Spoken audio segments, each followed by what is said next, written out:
안녕하세요. 자, 수능 특강 12강 몬순 아시아와 오세아니아 2에서 3까지 수업을 하도록 하겠습니다. 자, 지난 시간에 사실 굉장히 오래됐죠.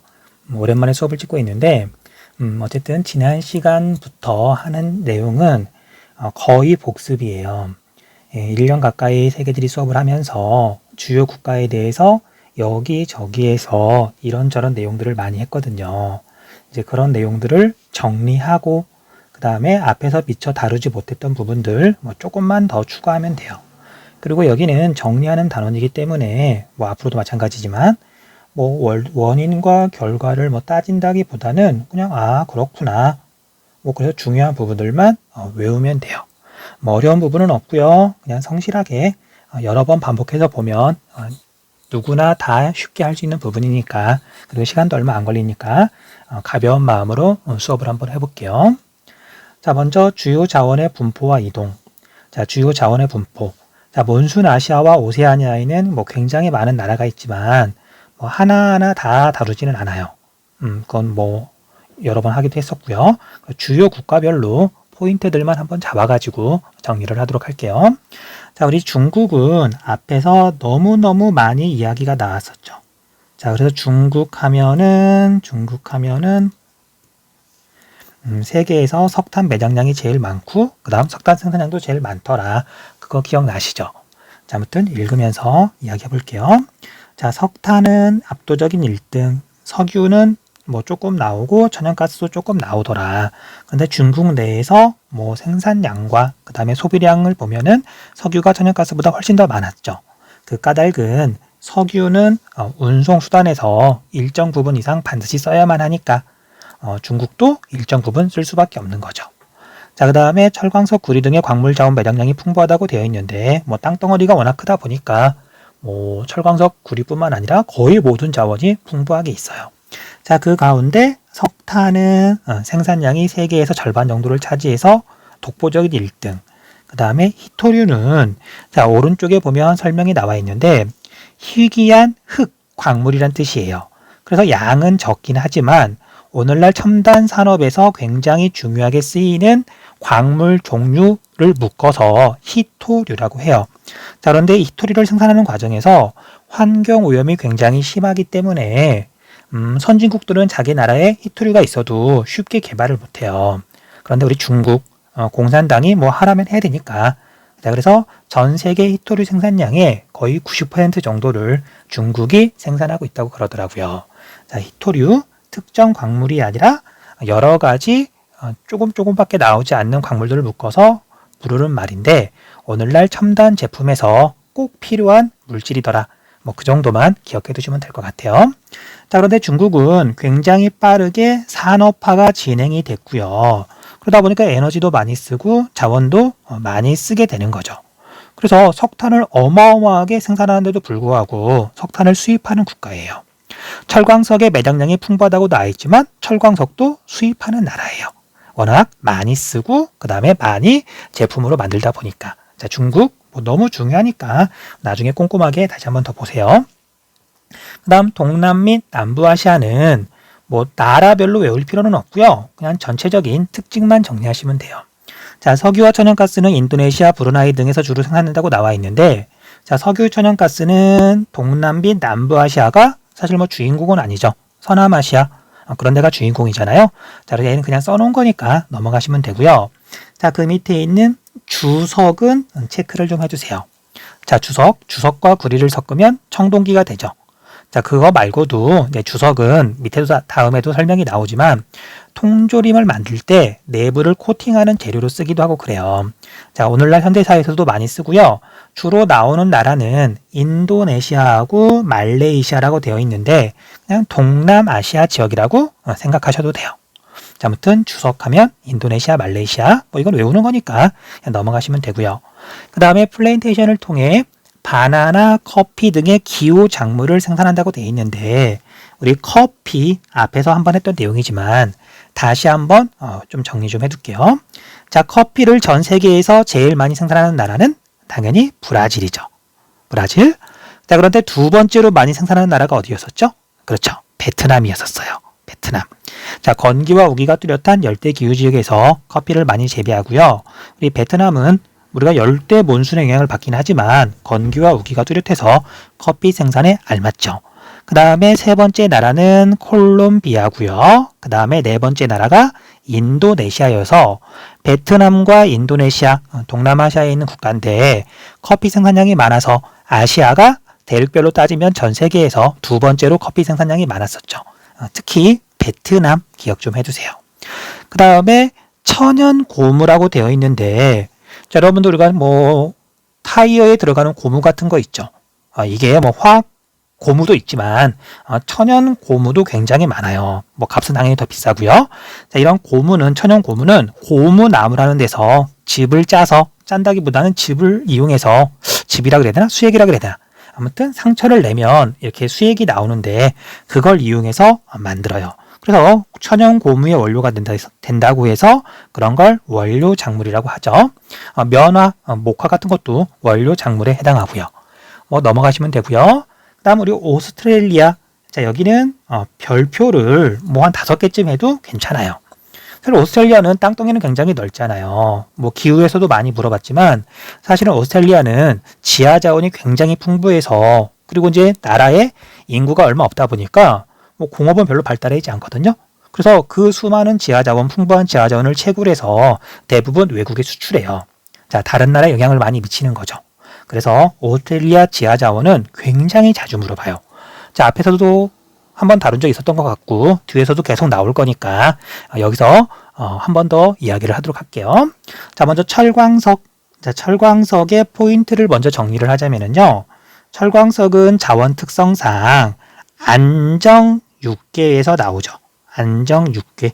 굉장히 오래된 땅덩어리에 매장되어 있다. 뭐 순상지, 탁상지에서 나오더라.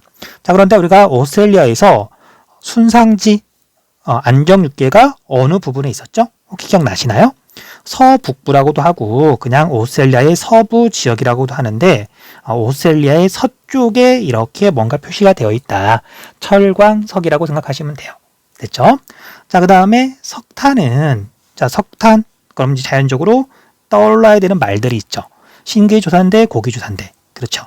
석탄은 고기 조산대 주변에 많이 매장이 되어 있고요. 자, 오스트레일리아 하면 고기 조산대가 있고 거기에 고기 스폭 산맥이 있죠. 산맥 이름은 그레이트 디바이딩 산맥. 자, 그레이트 디바이딩 산맥은 태평양 연안에 있죠. 자, 그래서 얘는 석탄은 오스트레일리아에서 동부 지역에 주로 매장되어 있어요. 자, 그래서 왼쪽, 오른쪽으로 이렇게 구분을 하자면 오른쪽은 석탄이고요. 왼쪽은 철광석이다. 아마 그렇게 기억하시면 돼요. 자, 수출량도 전 세계적인 수준이다. 우리가 오스트레일리아 영토가 굉장히 넓잖아요. 그쵸? 그러니까 자원도 굉장히 많은 거고요. 넘어갈게요. 자, 그 다음에 보크사이트, 구리 등의 매장량도 풍부하다고 돼 있는데 사실 구리는 칠레, 사실 칠레밖에 안 물어보죠. 그 다음 보크사이트는 사실 선생님이 고등학교 때는 뭐 지금부터 20년도 더 전이거든요. 그때는 굉장히 많이 물어보긴 했었어요. 근데 여러분들 보크사이트 지금은 용어도 낯설죠. 자, 시험에서 물어볼 가능성은 뭐 없긴 하지만 그냥 상식 수준에서 짧게만 이야기할게요. 자, 보크사이트는 기후랑 관련된 광물이고요.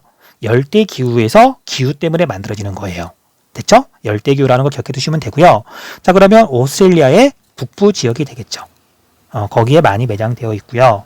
그 다음에 이걸 이용해서 알루미늄을 만들어요. 근데 알루미늄을 만들 때 전기를 많이 쓰기 때문에 오스트레일리아에서 뭐 직접 알루미늄을 만들기보다는 전력이 풍부한 나라로 옮겨서 뭐 수출해서 알루미늄을 많이 만든다 그래요. 자, 여러분들이 정리해야 될 건 보크사이트는 오스트레일리아 북부 열대 기후 지역에서 주로 나온다.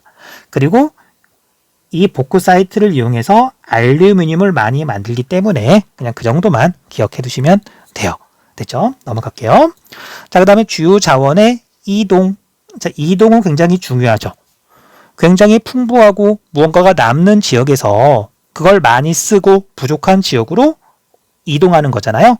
어떤 지역이 다른 지역에 영향을 주는 거잖아요. 자, 이건 지리에서 굉장히 중요한 출제 포인트예요. 자, 그래서 이것도 자료를 뭐 달달달 외울 필요는 없고요. 특징을 잘 잡아가지고 이렇게 정리를 좀 해두시면 돼요. 자, 먼저 인구 규모 산업화가 이루어진 시기, 발전 과정 등이 지역마다 달라 산업 구조의 차이가 발생하고 이로 인해 교류가 활발함. 자, 석탄은 공업국에서 우리나라 같은 나라가 대표적인 공업국이에요. 공업국에서 산업용 연료로 많이 쓴다. 제철소나 또는 화력발전소에서 굉장히 많이 쓰죠. 그래서 오스트레일리아가 석탄이 많이 매장되어 있었잖아요. 그래서 오스트레일리아에서 그 다음에 인도네시아에서 동아시아 지역, 우리나라, 중국, 일본 등으로 많이 수출한다. 자, 그 다음에 철광석은 뭐 철이죠, 철. 자, 철이 안 들어가는 거 없잖아요. 산업의 쌀이라고도 불리고요. 국제 이동량이 굉장히 많다. 안정 육계에서 주로 나온다. 그렇게 기억해 두시면 돼요. 자, 오스트레일리아에서 중화학공업 주로 제철 산업이 되겠죠. 그래서 우리나라, 중국, 일본 등으로 많이 수출되는데요. 뒤에서 한 번 더 정리하겠지만 중국은 전 세계 제철 산업 독보적인 1등이에요. 그래서 중국으로 굉장히 많이 수출한다. 자, 그 다음에 앞에서 한번 이야기했던 주석이 나왔네요. 자, 주석은 통조림 용기 표면에 통조림만 기억하면 되겠죠. 그리고 동남아시아에서 주로 역시 우리나라, 중국, 일본 등으로 많이 이동한다. 자, 천연 고무도 나왔죠. 자, 여기도 주로 그냥 동남아시아에서 많이 생산된다. 그렇게만 알아두시면 돼요. 자, 이제 오른쪽에 있는 그래프를 보고 다시 한번 이야기를 할게요. 선이 많이 굵은 것 같아가지고 조금만 가늘게 만들게요. 네. 자, 먼저 석탄을 봤더니 인도네시아하고 오스트레일리아 말고는 전부 다 기타라고 되어 있죠.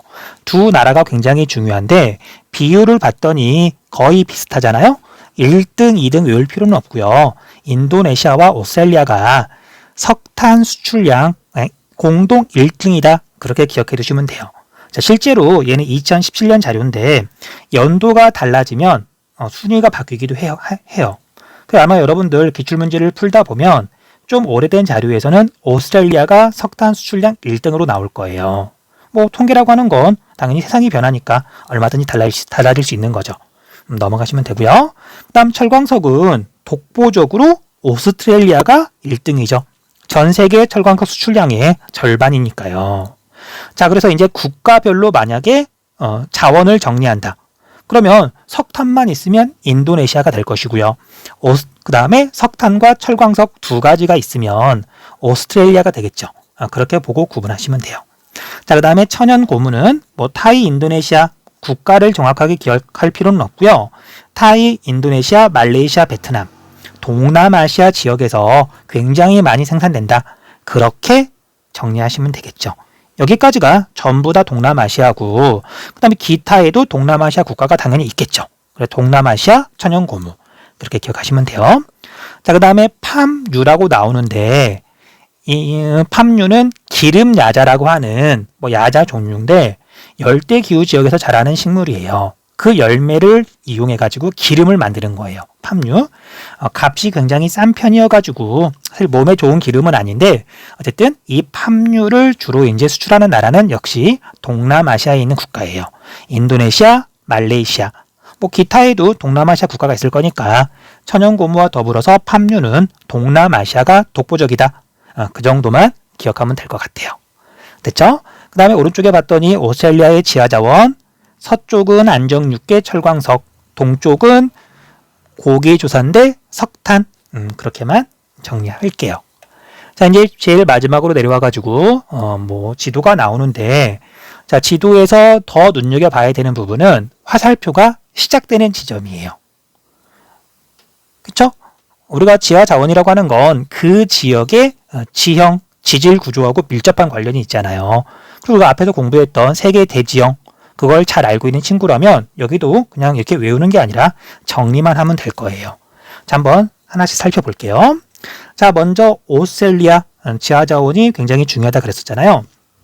자, 오스트레일리아를 봤더니 동쪽 지역에서 화살표가 시작을 하는데 오스트레일리아 동쪽은 여러 번 이야기했던 것처럼 석탄의 매장량과 생산량이 많다. 고기조산대, 그레이트 디바이딩 산맥 그렇게 정리하시면 되겠죠. 그 다음에 여기에 세모 표시는 많이 없긴 하지만 그런데 화살표의 굵기를 봤더니 굉장히 굵잖아요. 자, 그래서 오스트레일리아의 서부 또는 서북부 지역은 철광석이에요. 자, 얘는 그냥 F2라고만 적을게요. 자, 오스트레일리아 꼭 정리하시고요. 자, 그 다음에 주석이 여기에 보면 표시가 되어 있는데, 자, 주석은 뭐 오스트레일리아에도 있고 그러지만 대부분 동남아시아 지역에 있죠. 자, 그리고 인도네시아, 뭐 타이부터 해가지고 동남아시아 지역에 주석이 많이 나온다. 기억해 두시면 되고요. 자, 이건 뭐 어떤 원리나 뭐 이론적 배경 같은 건 필요 없고 외우는 거예요. 자, 그 다음에 마지막으로 석유. 자, 석유는 우리가 서남아시아 지역이 뭐 독보적이긴 하지만 그래도 워낙 중요한 지하 자원이다 보니까 자주 물어봐요. 자, 그런데 석유는 사실 특정 지역에 몰려있다라고 말을 많이 하지만 또 은근히 많이 퍼져 있기도 해요. 자, 아무튼 여기에서는 특정 지역을 좀 정리하시면 되는데, 중국이 뭐 뒤에서 설명하겠지만 중국의 여기 서북부 지역, 신장 위구르 지역이라고 부르는데, 외유월 자치구라고 부르는데, 여기가 뭐 분리 독립 운동을 하고 있는 중이에요. 하지만 중국이 그걸 정말 강력하게 막고 있거든요. 그 이유가 뭐 여러 가지 이유가 있겠지만 그 중에 여기에서 석유를 비롯해서, 석유와 천연가스는 한 몸으로 따라다니니까요. 석유와 천연가스가 굉장히 많이 나오기 때문에 그래요. 그래서 석유는 다른 데는 뭐 굳이 기억할 필요 없고요. 여기 중국의 서북부 지역, 북서부 지역, 여기를 좀 체크해 두시면 될 것 같아요. 됐죠? 자, 글을 읽어보면 석탄, 오스트레일리아 이야기 나오고요. 그 다음 철광석, 오스트레일리아 이야기 나오고요. 뭐 별거 없으니까 넘어갈게요. 자, 개념 체크 문제는 뭐 답이 뭐 나와 있기도 하고 되게 쉬운 문제죠. 자, 그래서 1번은 주석이고요. 2번은 오스트레일리아. 자, 다음으로 넘어갈게요. 자, 몬순 아시아와 오세아니아의 산업 구조. 자, 이 부분도 그냥 우리가 그 각 나라의 특징, 주요 국가의 특징은 대부분 알고 있으니까 알고 있는 걸 그냥 정리만 하시면 돼요. 자, 중국의 산업 구조를 볼게요. 자, 중국은 영토가 굉장히 넓고요. 러시아 다음이 캐나다 다음이 중국하고 미국하고 거의 같아요. 어쨌든 영토가 굉장히 넓고요. 지하 자원이 굉장히 많고, 그 다음에 노동력이 굉장히 풍부한데, 지금은 이제 인건비가 많이 올랐지만, 뭐 10년 전, 20년 전만 하더라도 중국 인건비가 굉장히 쌌거든요. 그래서 세계의 공장으로 불릴 만큼 다국적 기업들이 중국의 생산 공장을 굉장히 많이 만들었었어요. 자, 그래서 중국의 특징은 다른 나라에 비해서 2차 산업에 종사하는 사람의 비율이 높고요. 그 다음에 2차 산업 생산액 비율도 높은 편이에요. 그래서 중국 하면 공업 국가다. 그거 꼭 알아두셔야 돼요. 자, 그 다음에 중국은 1970년대 말부터 개혁 개방 정책을 표방하면서, 자, 우리가 사회주의 국가이면서 그 다음에 외부하고 거의 교류를 하지 않다가 너무 가난하고 뭐 심지어 뭐 굶어 죽는 사람도 막 생기고 그러니까 중국이 경제를 발전시켜 왔어요. 그 시발점, 처음이라고 할 수 있는 게 경제 특구를 만들면서 경제가 발전하기 시작했는데, 자, 경제 특구는 왼쪽에 따로 설명이 되어 있죠. 일단 핵심 키워드는 외국 자본 유치예요. 사회주의 국가였던 중국이 자본주의를 받아들이고 뭐 돈이 있어야 어떤 뭐 산업 같은 것도 발전시킬 수 있는 거니까 외국의 자본, 뭐 기술 같은 걸 유치하기 위해서 외국 기업들의 특혜를 준다 그래야 되나? 뭐 세금도 깎아주고요, 땅도 공짜로 빌려주고요, 제도도 좀 완화해주고, 그런 목적으로 만든 게 경제특구예요. 자, 중국의 경제특구 포인트는 외국 자본 유치 또는 기술 도입으로 첫 번째 포인트고요. 그 다음 두 번째는 주로 남동부 해안 지역에 위치한다. 이것도 좀 기억해 두세요. 자, 우리가 중국 지도를 보면은 북경, 베이징은 좀 북쪽에 있죠. 자, 그런데 사회주의 국가였던 중국에서 자본주의를 받아들이려고 하는데, 수도인 베이징 근처 또는 베이징을 먼저 개방을 했다가 혹시라도 어떤 혼란, 큰 문제가 생기면 수습하기가 힘들잖아요. 그래서 중국에서 이제 베이징에서 제일 멀리 떨어진 당연히 해안가 지역을 개방해야 되는 거고요. 내륙은 사막이니까. 그 지역에 마침 홍콩이 있었거든요. 물론 그 당시에는 홍콩은 이제 영국 땅이었지만 어쨌든 홍콩이 있기 때문에 홍콩 바로 근처 지역을 제일 먼저 경제특구로 만들었어요. 그래서 경제특구의 두 번째 포인트는 남동부 해안 지역인데 여기에는 뭐가 있냐면 홍콩이 있어서 홍콩 주변 선전 지역을 제일 먼저 개방했다. 자, 아는 친구들도 있겠지만 홍콩은 이제 중국으로 반환이 됐죠. 그쵸? 그 다음에 홍콩 인권 문제, 뭐 민주화 운동, 그게 2020년쯤 해가지고 굉장히 중요한 시사 문제예요. 그래서 여러분들 수능 끝나고 대학 입시가 끝나면 한번 홍콩 문제에 대해서 좀 공부를 좀 해보세요. 알아야 되는 내용이더라고요. 넘어갈게요. 자, 그 다음에 최근에 축적된 자본과 기술을 바탕으로 이제 과거에는 주로 이렇게 경공업, 사람이 직접 손으로 하는 걸 많이 했다면 이제 지금은 중화공업으로 많이 바뀌었고요. 그 다음에 얼마 전부터는 첨단 산업, 4차 산업혁명 시대에 중요한 뭐 반도체 같은 거에 힘을 기울이는 중이에요. 그런데 이제 중국이 너무 커지는 걸 이렇게 경계하기 위해서 미국이랑 지금 갈등이 되게 많죠. 그럼 뭐 현재 진행형이니까 뭐 시험에서 물어볼 가능성은 없지만 여러분들 뭐 고등학교 졸업하고 나서도 중국은 우리한테 굉장히 가까이 얘기도 하고 굉장히 중요한 나라다 보니까 늘 관심을 가지고 한번 살펴봐야 돼요. 자, 아무튼 중국은 뭐 기계는 온갖 것들을 다 말하는 거니까 굳이 뭐 어떤 걸 특정할 수는 없고요. 자, 철강, 제철이라고도 하죠. 이거 기억 좀 해두세요. 앞에서 한번 이야기했던 것 같아요. 전 세계 생산량 압도적인 독보적인 1위다. 기억해두세요. 그 다음 자동차도 좀 체크 좀 해두세요. 자, 여러분들 뭐 믿거나 말거나 자동차 생산량에 있어서 중국이 독보적인 세계 1등이에요. 자, 그런데 문제는 자, 자기들이 생산해가지고 자기 나라에서 소비를 많이 하는데 과연 중국 자동차는 외국으로 많이 수출을 할까요? 아니면 수출은 거의 못할까요? 네, 거의 못하죠. 자, 그래서 얘는 나누어서 생각해야 되는데 수출은 굉장히 미비하다.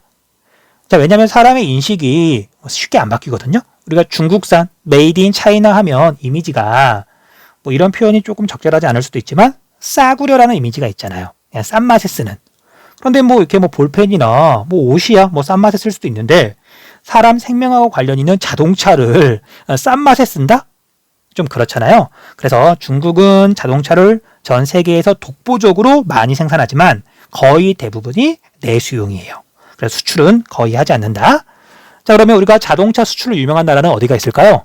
자동차로 유명한 나라, 중국 빼고. 독일? 그쵸? 벤츠나 뭐 아우디나 어쨌든 기계공업이 발달한 독일이 있고요. 그 다음에 일본, 토요타, 뭐 혼다, 뭐 그런 대형 자동차 회사들이 있고요. 그 다음에 우리나라도 만만치 않아요. 어쨌든 자동차는 생산하고 수출하고 좀 나누어서 생각해야 된다. 그 다음에 선박도 조금 체크를 할게요. 자, 배 만드는 걸 조선이라 그러는데 자, 얘는 시기에 따라서 이게 1등, 2등이 자주 바뀌었거든요. 그래서 뭐 순서를 외울 필요는 없고 배를 만드는 주요 세 나라가 있어요. 세 나라는 현재 순위로 쓸게요. 우리나라가 2020년, 2019년 세계 1등이고요. 그 다음 2등이 중국이고요. 3등이 일본이에요. 자, 어쨌든 우리나라가 1등으로 올라서긴 했지만 중국도 배를 굉장히 많이 만들기 때문에 중국 하면 조선산업 이것도 좀 기억 좀 해주세요. 자, 그 다음에 첨단 산업 분야도 급속히 성장하고 있음. 넘어갈게요. 그 다음 일본의 산업 구조. 자, 일본은 몬순 아시아 지역에 있는 대표적인 선진국이죠. 자, 원료의 해외 의존도가 높아서 가공무역을 중심으로 산업이 발달해 있다. 자, 여러분들 가공무역 아마 초등학교 때도 들어봤을 거예요. 자, 무언가를 만드는 게 가공이죠.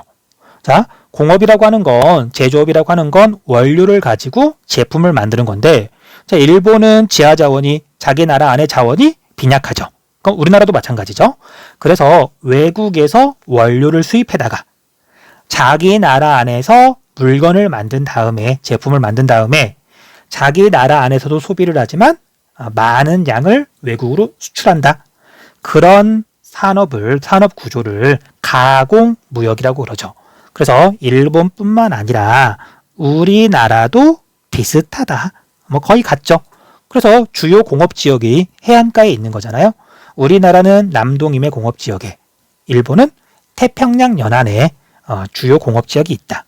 그 다음 높은 기술력을 바탕으로 전자제품, 로봇, 정밀기계 및 자동차 산업이 발달해 있다고 되어 있는데 자동차 아까 이야기했었죠. 자, 여러분들 세계에서 자동차를 제일 많이 만드는 회사. 자, 가끔 2위로 내려오기도 하지만 세계 1위 자동차 기업이 현재는 토요타예요. 토요타. 이름 들어본 친구 있을 거예요. 토요타 자동차. 자, 이제 우리가 2019년에 뭐 이제 일본하고 무역 갈등이 시작되면서 일본 제품 불매 운동도 막 일어나고 그래가지고 지금은 아마 일본 자동차 주변에서 구입하는 사람 많이 없을 거예요. 하지만 그 전까지는 수입 자동차 1등이 토요타였어요. 토요타. 우리나라뿐만 아니라 전 세계적으로 굉장히 많이 팔리는 자동차가 토요타더라. 기억 좀 해두세요. 자, 참고로 이 토요타는 회사 이름이기도 하고요. 그 다음에 일본에 보면 토요타시 도시가 있어요. 자, 원래는 다른 이름이었는데 토요타 본사가 이렇게 이전에 오면서 도시 이름 자체를 토요타로 바꾼 도시가 있을 정도로 어쨌든 토요타는 전 세계 자동차 생산량 1등을 다투는 대형 회사다. 기억 좀 해두세요. 자, 넘어가시면 되고요. 자, 세계적인 금융 중심지며 다국적 기업의 생산 활동을 지원하는 생산자 서비스업이 발달해 있다. 자, 앞에서 배웠죠. 세계 도시에서 공부를 했었는데, 자, 세계 3대 세계 도시, 뉴욕, 도쿄, 런던. 그 중에 경제 중심지, 다국적 기업의 본사가 많은 곳은 도쿄였었죠. 도쿄. 그래서 생산자 서비스업이 굉장히 발달해 있다. 도쿄 지역에. 뭐 그렇게만 이야기할게요. 자, 그 다음에 인도네시아의 산업 구조는 뭐 딱히 할 거 없어요. 자, 플랜테이션 농업, 그 다음에 2000년대에 들어서 뭐 최근이라고 생각하시면 되고요. 노동 집약적 제조업이 발달한다고 되어 있는데 노동 집약은 제품을 생산하는 과정에서 주로 사람 손이 일을 한다. 노동력으로 만든다. 그런 뜻이죠. 그래서 인건비가 싸니까 1인당 GDP가 낮은 편이니까 인구는 많고 그래서 노동집약 제조업이 발달하고 있고 뭐 발달해 있다. 그렇게만 좀 알고 있으시면 돼요. 그 다음에 인도의 산업구조. 여러분들 인도는 일단 인구가 굉장히 많긴 하죠. 13억 명이 넘었다고 하는데 그런데 중국과 비교하면 1인당 GDP가 굉장히 낮은 편이에요. 중국은 거의 $10,000쯤 되는데 인도는 한 3,000달러 정도? 그래서 중국보다 인도가 훨씬 더 가난하다. 그러니까 전통 농업이라고 돼 있고 전통 수공업이라고 돼 있는데요. 자, 전통 농업. 자, 그래서 인도 안에서 산업 구조를 보면 1차 산업의 당연히 1등은 아니에요. 농산물 팔아가지고 뭐 얼마나 돈을 벌겠어요. 하지만 다른 나라랑 비교했을 때 상대적으로 국가 내에서 1차 산업의 비중이 높아요. 뒤에서 문제 같은 거 풀 때 뭐 자료가 나오니까 그때 얼마만큼 높은지 한번 확인 좀 해보세요. 자, 그 다음에 산업별 종사자 비중은 1차 산업이 가장 높다. 자, 이건 종사자 비중을 말하는 거고요. 그 다음에 보통은 뭐 생산액을 기준으로 보통 말을 하거든요. 그래서 총 생산에서 차지하는 비중은 1차 산업, 농산물은 뭐 값이 비싸진 않으니까 3차 산업이 가장 높음. 이건 인도뿐만 아니라 세계 거의 모든 나라가 마찬가지죠. 자, 그 다음에 벵갈루루와 하이데라바드라고 되어 있는데 자, 이 도시들을 위치 같은 건 정확하게 알 필요는 굳이 없고요. 인도의 남부에 위치하고 있어요. 남부 약간 고원 지역인데 열대기후 지역이긴 하지만 해발고도가 좀 높아가지고 사람이 살기 좋은 기후가 나타난다 그러더라고요. 어쨌든 이곳을 중심으로 정보통신 기술 산업이 발달해 있다. 자, 이건 강조 표시 좀 해두세요. 자, 왼쪽에 가면 인도의 정보통신 기술 산업에 대해서 부연 설명을 하고 있는데 역시 포인트만 좀 잡아볼게요. 자, 인도의 정보통신 기술 산업이 발달할 수 있는 여러 가지 이유 중에 첫 번째는 미국과의 시차가 12시간쯤 차이가 나요. 자, 약이라고 좀 적을게요. 약 12시간. 왜냐면 우리가 미국이라고 하는 나라가 워낙 크다 보니까 미국 안에서 시간대, 표준 시간을 무려 4개를 쓰고 있거든요. 그래서 약이란 표현을 쓴 거예요. 그래서 미국에서 어떤 회사가 이게 일을 해요. 아침에 출근해가지고 이제 저녁 때까지 이제 일을 하다가 이제 그 사람들이 퇴근할 때가 되면 지구 반대편에 있는 인도 쪽으로 일을 넘겨주면 이제 그때는 인도가 아침이 될 거니까 그러면 이제 인도 사람들이 이제 출근해가지고 그 일을 넘겨받아서 또 뭔가 일을 하고 인도 사람들이 퇴근할 때 다시 이제 미국 사람이 일을 넘겨받아가지고 또 일을 하고 그래서 지구 반대편에 있다 보니까 여기서 말하는 건 경도가 반대란 얘기죠. 그래서 업무 연계성이 좋기 때문에 인도가 어쨌든 지리적으로 유리하다. 자, 그 다음에 고급 인력이 굉장히 풍부한 편이에요. 고급 인력이. 아니, 인도 굉장히 가난한데 어떻게 고급 인력이 풍부하다고 말을 할 수가 있죠? 그쵸? 인구가 워낙 많다 보니까 그 나라 안에서 비율은 비록 낮더라도 그냥 인구수 자체가 많은 거예요. 자, 뭐 일단 우스갯소리로 자, 우리나라 인구가 5천만 명, 중국의 인구가 약 14억 명, 우리나라의 28배죠. 그쵸? 그래서 중국에서 30명 중에 가장 부자, 뭐 한 반에 보통 30명쯤 잡으면 그 반에서 가장 잘 사는 애들만 이렇게 모았을 때 우리나라 인구랑 똑같은 거예요. 비슷한 거예요. 인구 규모 자체가 다르잖아요. 그래서 인도 안에 고급 인력이 굉장히 많다. 하지만 전체적으로 가난한 나라다 보니까 인건비는 싼 편이고요. 이것도 또 다른 이유고요. 자, 그 다음에 어디 갔지? 여기는 없네요. 자, 하나 더 할게요. 자, 인도가 과거에 어느 나라의 식민 지배를 받았죠? 그렇죠. 영국이죠. 그래서 인도는 언어가 굉장히 복잡하고 공용어가 굉장히 많긴 하지만 영어를 또 공용어로 써요. 그래서 고급 인력이죠. 인건비는 그렇게 비싸지 않죠. 그 다음 미국과 시간대가 반대죠. 그 다음에 영어를 쓸 줄 알죠. 그러다 보니까 미국 기업들이 인도에 많이 진출해 있는 거죠. 됐죠? 넘어갈게요. 자, 그 다음에 오세아니아의 산업구조. 자, 오세아니아는 지하 자원이 굉장히 풍부해서 광업이 발달했다. 광업. 하지만 인구가 워낙 적다 보니까 자, 오세아니아는 전체 인구가 우리나라의 절반 정도예요. 그 다음 우리나라 수도권 인구하고 비슷하거든요. 한 2,500만 명 정도? 그러다 보니까 이렇게 공장 제조업이라고 하는 건 어쨌든 사람이 이렇게 가서 일을 해야 되는 건데 사람 수 자체가 적다 보니까 땅덩이는 워낙 넓고 그러다 보니까 제조업이 발달하기 힘든 거예요. 그래서 여러분들 뭐 오스트레일리아에 가서 살아본 사람은 별로 없겠지만 그 나라 안에 공장이 별로 없다 보니까 거의 모든 물건을 외국에서 수입하거든요. 그래서 비싸요. 다 비싸요. 뭐 카메라도 비싸고 볼펜도 비싸고 그냥 뭐 공장에서 만드는 것들은 다 비싸다고 생각하시면 돼요. 자, 아무튼 그래서 제조업은 거의 발달해 있지 않다. 제조업의 경쟁률은 낮은 편이다. 자, 그래서 오스트레일리아는 석탄, 철광석을 비롯해서 지하 자원을 많이 수출하고요. 그 다음에 밀 많이 생산해가지고 주요 식량 작물 가운데서는 오직 밀만 존재감이 있었잖아요. 그 다음 땅덩이 넓으니까 소고기 수출하고요. 우리나라에서도 오스트레일리아산 소고기 쉽게 구입할 수 있거든요. 그 다음에 건조 기후가 굉장히 넓게 펼쳐져 있다 보니까 양털을 말하는 거죠. 그래서 농축산물의 수출액도 많은 편이다. 넘어갈게요. 자, 그 다음에 뉴질랜드의 산업구조. 자, 뉴질랜드는 인구가 한 400만 명이 조금 넘거든요. 그러니까 이제 얼마 안 되는 거죠. 땅덩이에 비해서. 그 마찬가지 이유로 제조업 같은 건 거의 없고요.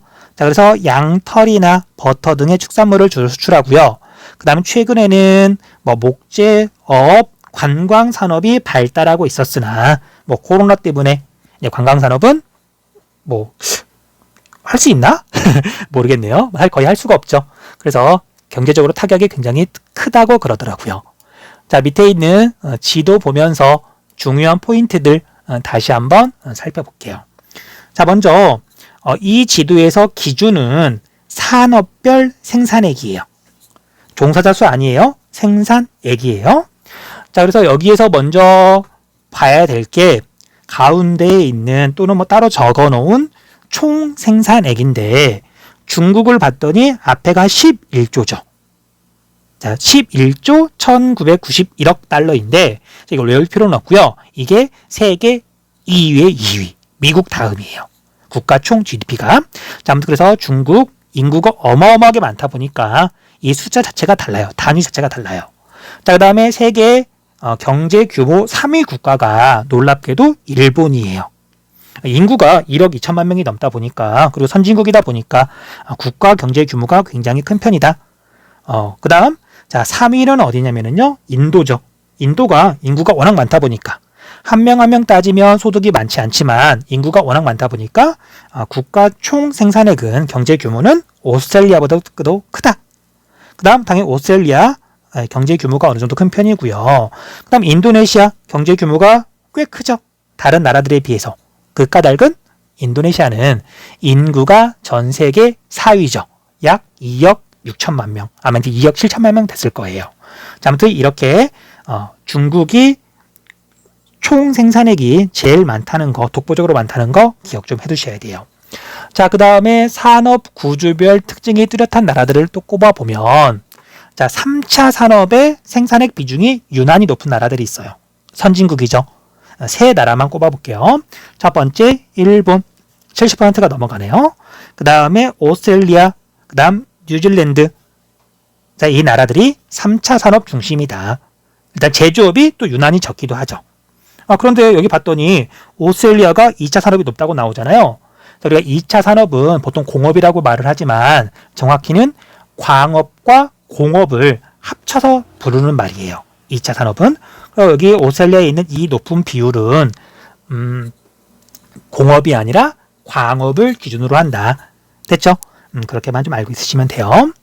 자, 그 다음에 중국을 다시 한번 보면 중국은 정말 다 중요하거든요. 다른 나라에 비해서 2차 산업의 생산액 비율이 굉장히 높죠. 거의 40%잖아요. 자, 아까 앞에서 이야기했던 것처럼 세계의 공장으로 불릴 만큼 제조업이 발달해 있으니까. 됐죠? 넘어가시면 되고요. 그 다음 다른 나라에 비해서 유난히 1차 산업의 비중이 높은 나라가 있어요. 사실 가난한 나라라는 얘기죠. 농촌에 아직도 많은 사람이 산다는 얘기죠. 자, 우리가 중국을 봤더니 8.6%고 일본은 고작 1.2%잖아요. 자, 어쨌든 중국이 8.6%인데 인도나 아니면 뭐 베트남이나 인도네시아를 봤더니 14%, 뭐 17.4%, 중국의 거의 2배죠. 그만큼 아직도 1차 산업이 비중이 높고 많은 사람들이 촌락 지역에 살고 있다는 뜻이에요. 자, 그래서 인도네시아, 베트남은 1인당 국민소득이 그렇게 높은 편이 아니어서 1차 산업의 비중이 상대적으로 높다.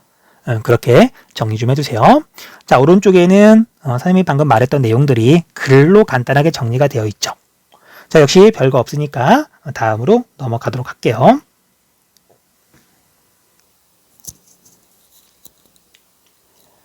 자, 몬순아시아와 오세아니아의 경제협력. 자, 상호 보완성이 크다고 나와 있죠. 보완성은 서로 부족한 부분을 채워준다?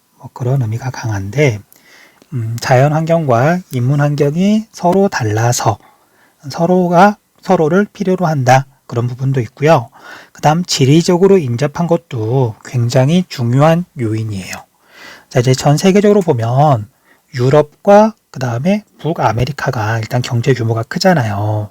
그런데 유럽과 북아메리카하고 이제 오세아니아, 그 다음에 주로 이제 동남아시아나 동아시아 쪽은 서로 거리가 멀잖아요. 특히 오스트레일리아, 오세아니아 입장에서 보면 과거에 유럽의 식민지였고 영어를 쓰고 그리스교를 믿어서 인문 환경은 유럽에 가깝지만 지리적으로 워낙 유럽하고는 멀리 떨어져 있다 보니까 오늘날에는 동아시아 지역하고 굉장히 많은 교류를 하고 있어요. 그래서 우리가 단원 자체도 몬순아시아와 오세아니아가 함께 묶인 거고요. 자, 그래서 활발한 교역. 자, 몬순아시아는 오세아니아, 특히 오스트레일리아에서 철광석, 석탄 등의 지하 자원을 주로 수입하고요. 그 다음에 제품을 만든 다음에 여러 가지 공산품을 오세아니아로 수출하고 있죠. 자, 그래서 가공무역이라는 말이 앞에서 한번 나왔던 거고요. 그 다음 우리 오른쪽에 보면 오스트레일리아의 무역 상대국 변화가 나오는데, 자, 과거에 오스트레일리아는 영국의 식민지였고, 그 다음에 영국의 식민지였던 나라들은 독립을 하고 나서도 영국 연방이라 그래서 어떤 하나의 공동체로 묶여 있어요. 그래서 실질적으로 이렇게 지배를 받는 건 아니지만 영국 연방에 속해 있는 나라들은 형식적으로는 그 국가의 대표가 수장이라고 말을 하거든요. 영국 여왕이에요. 그래서 그 나라들끼리는 이렇게 유학을 간다거나 할 때 혜택을 주기도 하고, 아무튼 어떤 공통점이 있다 보니까 서로 이렇게 묶여 있더라고요. 자, 그래서 과거에는 영국하고 교류가 많았던 데에 비해서 이제 최근에는 경제적으로 훨씬 더 교류가 많은 동아시아 지역과 교류가 활발하고요. 최근에는 중국하고 가장 많은 교류를 하고 있죠. 그 정도만 기억해 두시면 될 것 같아요. 자, 밑에 있는 지도도 뭐 그냥 딱 와 닿죠. 화살표가 굵을수록 뭐 교류가 많은 건데 영국, 독일 등으로 가는 그 다음에 거기에서 오는 화살표의 굵기는 상대적으로 가늘고요. 자, 미국하고도 그렇게 교류가 많은 편은 아니죠. 미국도 태평양 반대편에 있다 보니까 자, 그에 비해서 특히 중국하고는 화살표의 굵기가 어마어마하잖아요. 중국 뭐 어쩔 수 없어요. 인구가 워낙 많다 보니까. 넘어갈게요. 그 다음 몬순 아시아와 오세아니아의 경제 협력을 위한 노력. 뭐 오세아니아 입장에서는 제일 가까운 데 있는 곳이 몬순 아시아 지역이다 보니까 뭐 지리적으로 가깝다 보니까 서로 협력을 해야만 하는 거죠. 자, 먼저 동아시아 지역은 자, 동남아시아 아니에요. 동아시아는 적어줄게요. 우리나라를 중심으로 해서 한국, 중국, 일본을 보통 말을 해요. 뭐 몽골을 넣기도 하는데 근데 몽골은 완전 내륙에 있고 뭐 인구나 뭐 그런 것들이 조금 뭐 빈약해서 그냥 보통 한중일이라고 생각하시면 돼요. 이 세 나라는 산업 발달 수준이 높고 자원의 공급보다 수요가 많다. 자, 그에 비해서 오스트레일리아는 거의 반대에 있죠. 지하 자원과 식량 자원이 굉장히 풍부한 편이다. 자, 최근에는 영내 포괄적 경제 동반자 협력이라는 걸 체결을 했는데 자, 아래에 보면 자세한 설명이 나오죠. 자, 여기에 포인트 뭐 한꺼번에 이야기를 할게요. 자, 지도를 보면 그냥 아시아에 있는 굉장히 많은 나라와 오스트레일리아, 뉴질랜드까지 하나로 묶은 어떤 경제 협력체다. 자, 이름을 굳이 외울 필요는 없고요. 자, 포인트는 동남아시아 국가 10개국이라고 되어 있는데 아세안 동남아시아 국가연합이라고 하는 경제협력체가 있어요. 그 나라 회원국이 10개거든요. 그래서 동남아시아 국가연합 더하기 우리나라, 중국, 일본, 인도, 오스트레일리아, 뉴질랜드 등 근처에 있는 나라들이 참여한 자유무역협정이다. 이것 좀 기억 좀 해두세요. 자유무역협정이다. 자, 우리가 세계지리 뒤에 가면은 경제협력체에 대해서 공부를 하게 되는데 우리가 뭐 유럽연합이다 또는 뭐 지금 이름이 바뀌었지만 북아메리카 자유무역협정이다. 그다음에 또는 뭐 동남아시아 국가연합이다. 뭐 그런 경제협력체가 있어요.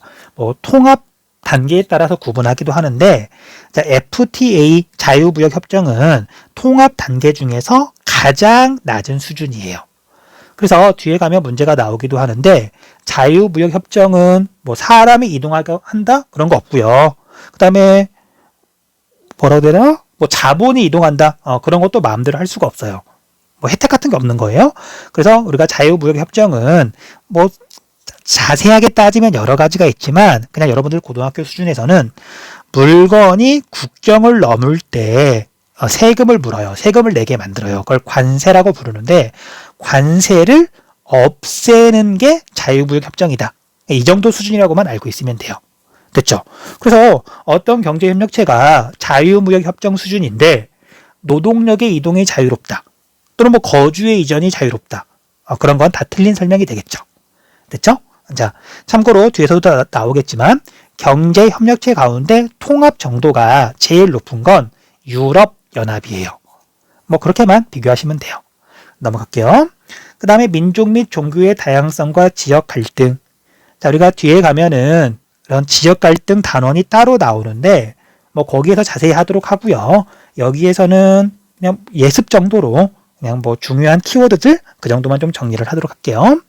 자, 먼저 중국이라고 하는 나라는 땅덩이가 워낙 크기도 하고 인구가 많잖아요. 그리고 워낙 다양한 소수 민족으로 이루어져 있어요. 자, 무려 55개의 소수 민족으로 구성되어 있다. 자, 민족이라고 하는 개념이 약간 추상적이긴 하지만 뭐 생긴 새도 조금 다를 거고 문화도 좀 다를 거고 뭐 언어가 다른 경우도 많고 그렇죠. 그러다 보니까 중국은 이 소수 민족 문제가 굉장히 중요해요. 55개나 있다 보니까 물론 한족이 제일 많지만 어떤 한 소수 민족이 독립을 하겠다 그러고 만약에 독립을 했어요. 분리독립을 했어요. 그럼 나머지 뭐 50개가 넘는 소수 민족도 얼마든지 독립을 요구할 거잖아요.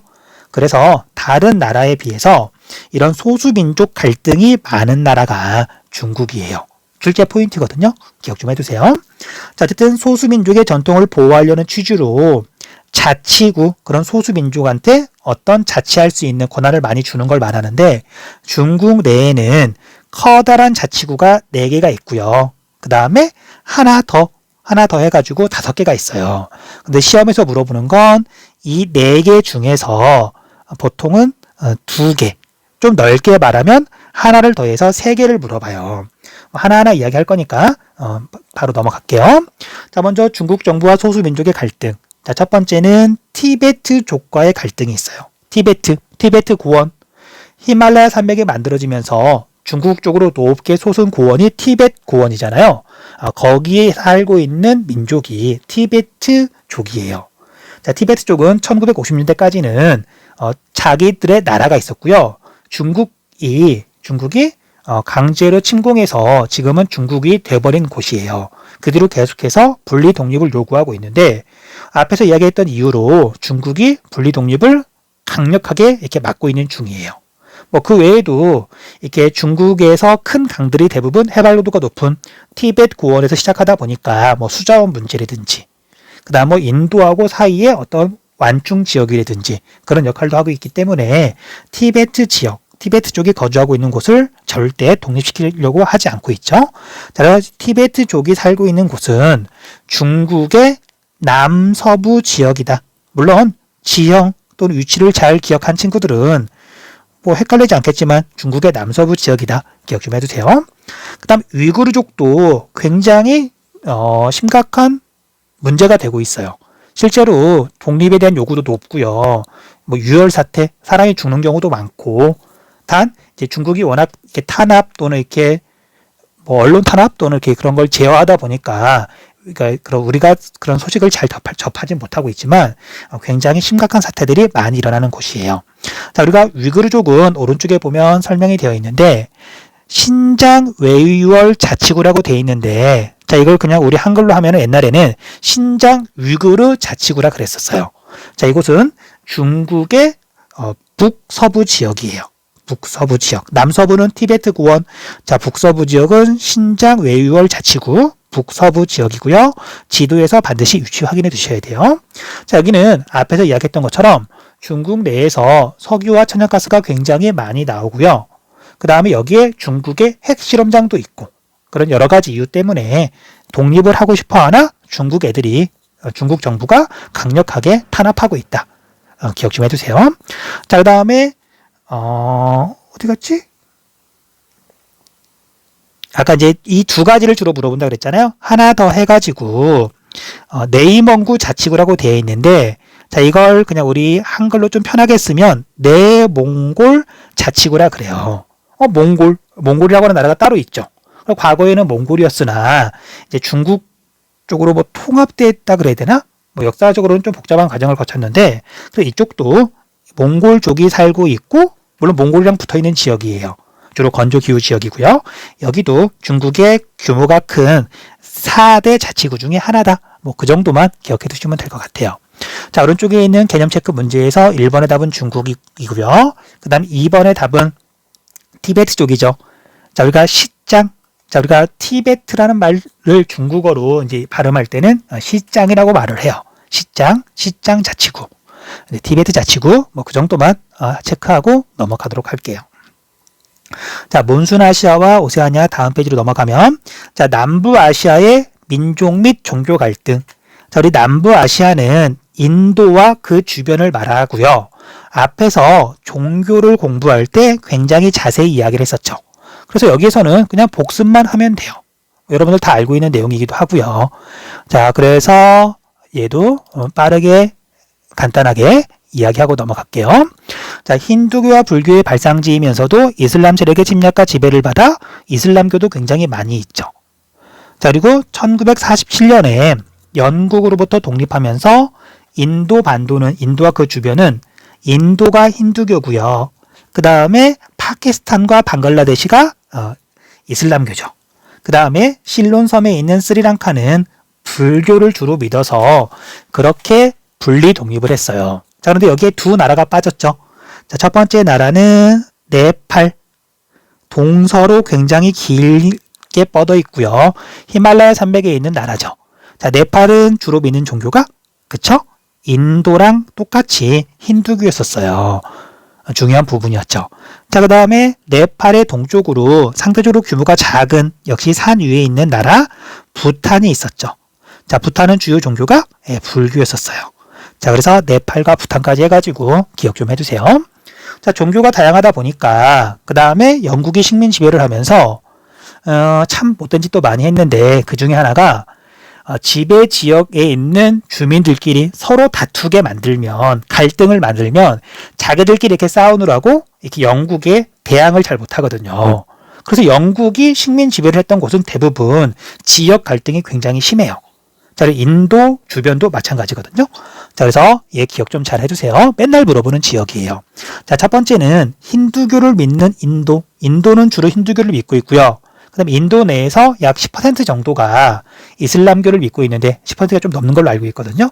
그래서 인도 안에서도 이슬람교를 믿는 사람이 꽤 많아요. 물론 주로 힌두교지만 어쨌든 인도는 힌두교를 주로 믿고 있고요. 그 다음에 파키스탄은 이슬람교를 주로 믿고 있잖아요.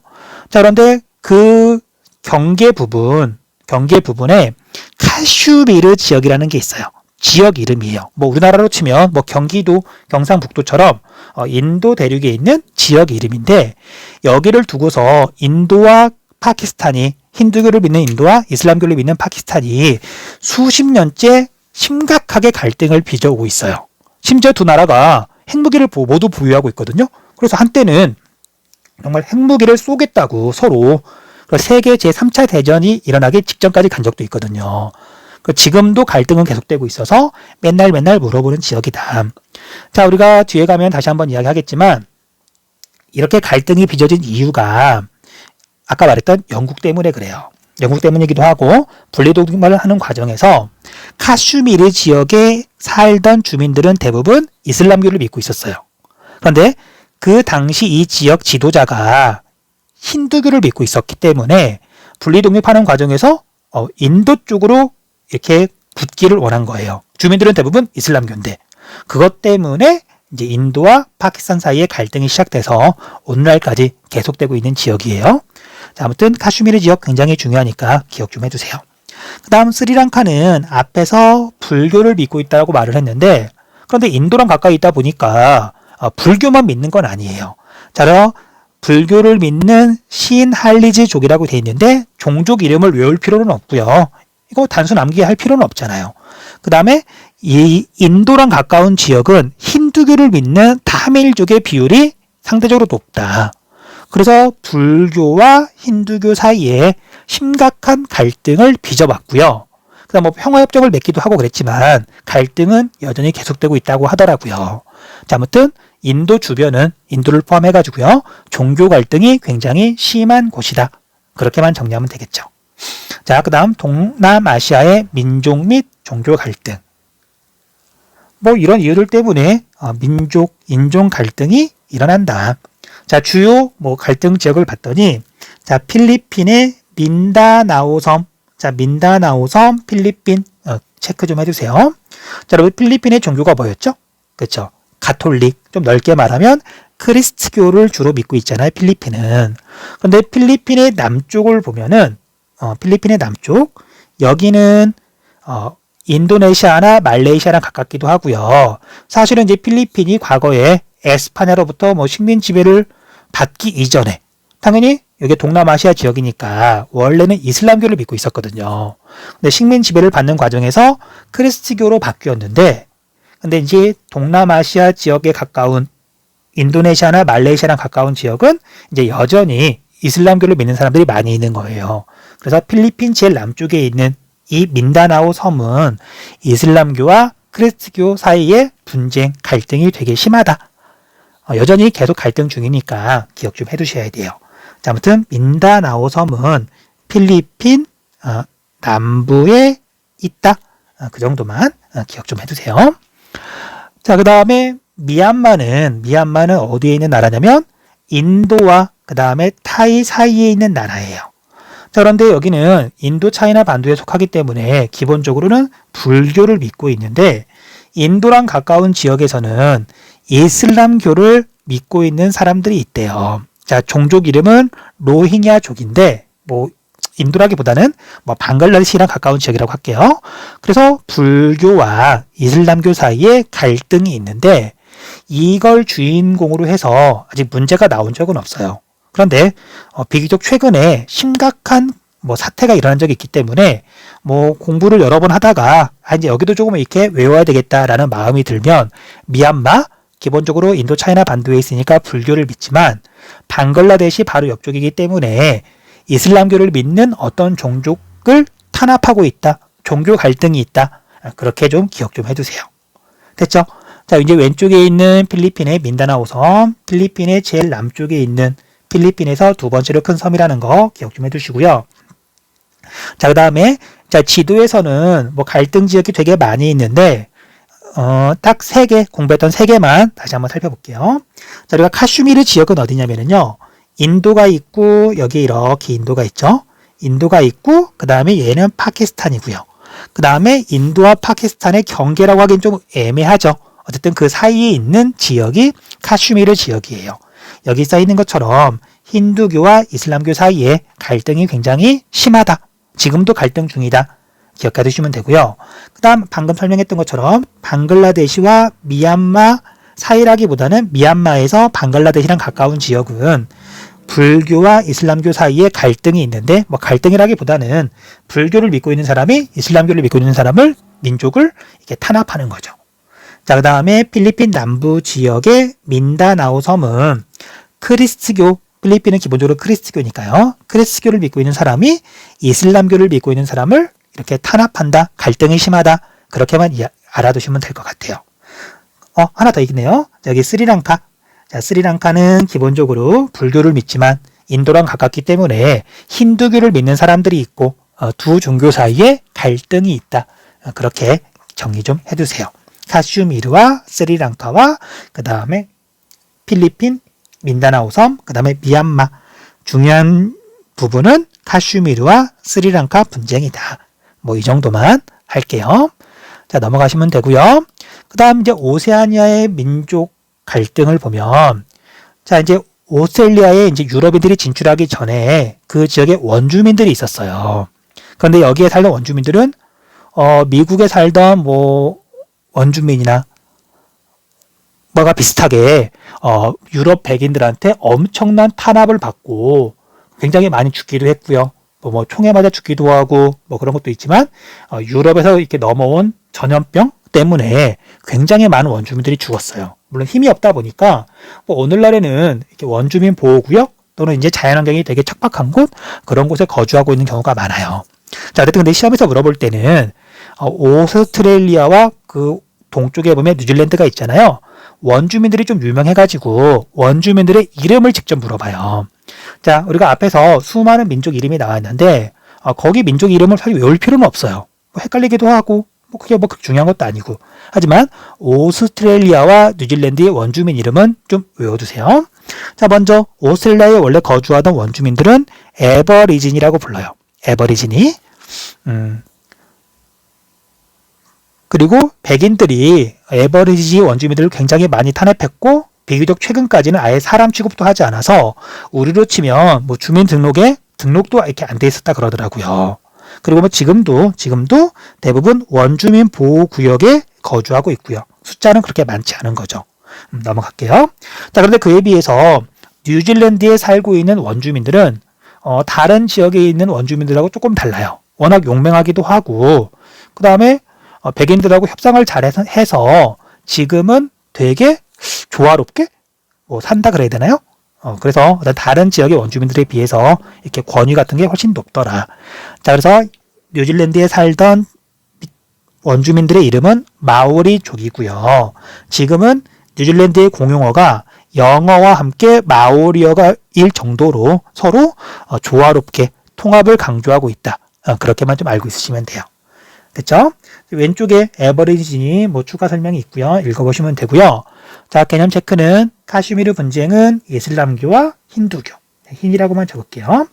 자, 그 다음에 민다나오 섬은 필리핀 남쪽에 있는 섬인데 필리핀은 기본적으로 크리스트교. 자, 그런데 민다나오 섬은 이슬람교를 믿는 사람들이 많아가지고 종교 갈등이 심하다.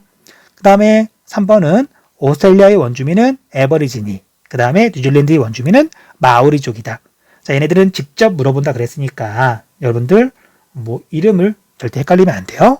특히 마오리족 많이 물어봐요. 됐죠? 자, 여기까지 하면 이제 우리가 개념 설명은 간단하게 끝냈고요. 뭐 설명이라기보다는 그냥 여러분들이 미처 몰랐던 거 몇 가지 더 추가로 이야기한 정도죠. 뭐 암기에 가까우니까 뭐 남아있는 시간 동안 뭐 여러 번 보면서 기출문제를 봐도 좋고 수능 특강 수능 완성을 봐도 좋고요. 공부하면서 모르는 것이 나올 때마다 이 개념 설명 부분을 자꾸 봐주도록 하세요. 자, 수업 듣느라 수고했습니다.